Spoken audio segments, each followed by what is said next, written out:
Hi friends, welcome to நிறைய kitchen. இன்றைக்கி நம்ம கிச்சனில் ரொம்ப சிம்பிளாக சாம்பார் ரெடி பண்ணியிருக்கேன். நல்லா எண்ணெய் பிரிஞ்சு வந்துருச்சு. சூப்பரான துவரம்பருப்பு வச்சு சாம்பார் ரெடி பண்ணியிருக்கேன். ரொம்ப டேஸ்ட்டாகவும் இருக்கும். நீங்களும் இந்த மாதிரி வீட்டில் ட்ரை பண்ணி பாருங்கள். அதுக்கு முன்னாடி நம்ம சேனலை ஃபஸ்ட் டைம் பார்க்குறீங்கன்னா லைக் பண்ணுங்கள், ஷேர் பண்ணுங்கள், சப்ஸ்கிரைப் பண்ணுங்கள், பெல் பட்டனை கிளிக் பண்ணிடுங்க. 1 கப் துவரம்பருப்பை அலசியாச்சு. கொஞ்சமாக மஞ்சள் தூள், கொஞ்சமாக எண்ணெய் சேர்த்து நல்லா வேக வச்சு எடுத்துருங்க.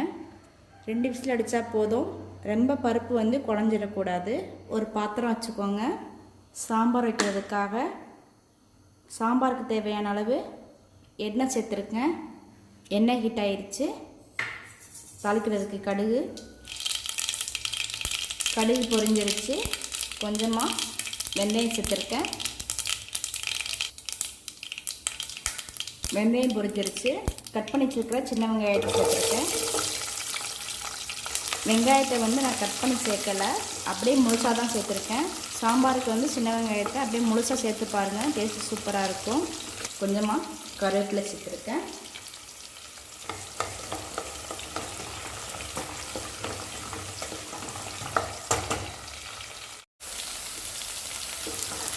வெங்காயம் வந்து பாதி அளவுக்கு வதங்கிருச்சு. இப்போ கட் பண்ணி வச்சுருக்கிற தக்காளி சேர்த்துக்கோங்க. தக்காளி வெங்காயம் வதக்கிறதுக்காக கல்லுப்பு சேர்த்துருக்கேன்.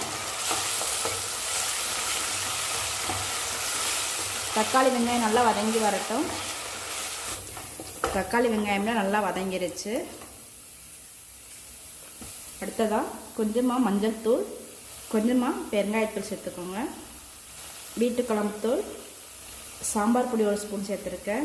உங்களுக்கு காரத்துக்கு தேவையான அளவு சேர்த்துக்கோங்க. மசால் வந்து நல்லா மிக்ஸ் பண்ணி விட்டுட்டு அதுக்கப்புறம் தான் காய்கறி சேர்க்கணும். இப்போ கட் பண்ணி அலசி வச்சுருக்கிற காய்கறி சேர்த்துக்கோங்க. நான் வந்து கத்திரிக்காய், அவரைக்காய், கேரட்டு, உருளைக்கிழங்கு, முருங்கைக்காய் சேர்த்துருக்கேன். உங்களுக்கு எக்ஸ்ட்ரா எந்த காய்கறி வேணும்னாலும் சேர்த்துக்கோங்க. காய்கறி சேர்த்துட்டு நல்லா மசாலாவோட மிக்ஸ் பண்ணி விட்டுருங்க. மிக்ஸ் பண்ணி விட்டுட்டு 1 நிமிஷம் அப்படியே இருக்கட்டும். அதுக்கப்புறம் 1 கிளாஸ் அளவுக்கு தண்ணி சேர்த்து காய் நல்லா வேகட்டும். காய் வந்து நல்லா வெந்து வரட்டும். காய் வெந்துக்கிட்டு இருக்கும்போதே நெல்லிக்காய் அளவுக்கு புளி எடுத்து கரைச்சி வச்சுருக்கேன். புளியை சேர்த்துருங்க. புளியை சேர்த்துட்டு நல்லா மிக்ஸ் பண்ணி விட்டுட்டு காய் வந்து பாதி அளவுக்கு வெந்து வரட்டும். அதுக்கப்புறம் பருப்பு சேர்த்துக்கிடணும். காய் வந்து பாதி அளவுக்கு வெந்துருச்சு. அடுத்ததாக நம்ம வேக வச்சுருக்கிற துவரம்பருப்பை சேர்த்துக்கிடணும். பருப்பு பாருங்கள் நல்லா வெந்துருச்சு. இந்த அளவுக்கு தான் பருப்பு வெந்திருக்கணும். இதுக்கு மேலே வெந்திருந்துச்சுன்னா குழம்பு வந்து ரொம்ப கொலகொலப்பாக ஆயிரும். இதுதான் கரெக்டான அளவு. கரெக்டாக 2 விசில் வைங்க, கரெக்டான அளவாக இருக்கும். இப்போ வேக வச்சுருக்கிற பருப்பை வந்து வெந்துக்கிட்டு இருக்கிற காய்கறியில் சேர்த்துக்கிடணும். பருப்பை அப்படியே சேர்த்துருங்க. பருப்பை சேர்த்துட்டு நல்லா மிக்ஸ் பண்ணி விட்டுருங்க. சாம்பாருக்கு தேவையான அளவு தண்ணி ஊற்றிட்டு நல்லா காய் வெந்து வரட்டும். உப்பு காரம்லாம் செக் பண்ணி பார்த்துருங்க. உப்பு கம்மியாக இருந்துச்சுன்னா உப்பு சேர்த்துக்கோங்க.